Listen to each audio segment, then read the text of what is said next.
And here we are. I went ahead and caved in and I got the X-M5.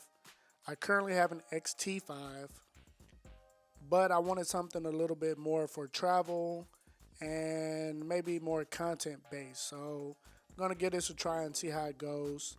The first thing that I noticed is that it did not come in a black Fuji box as usual.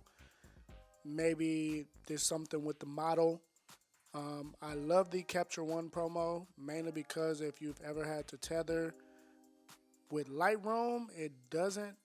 I don't know. I've never gotten to work with Lightroom, but with Capture One, Fuji always works. I love the neck strap, but I probably won't end up using it. And quick story: I had the XE1 recently and I sold it, but I forgot to include the charger.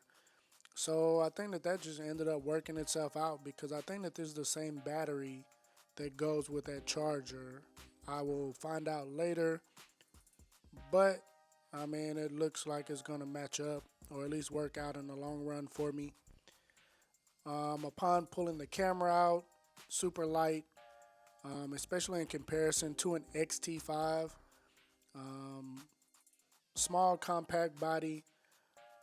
Wasn't expecting too much, but in the long run, I'm just gonna be excited to see what content I can create with it, how easy or fluid it helps my workflow, because that's really what I'm worried about, or what I really want to improve on is just something that can go from camera to phone or just help things flow.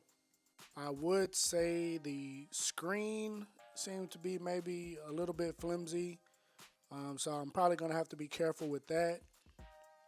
So I'll definitely give you guys updates on what's going on with the camera or what I shoot.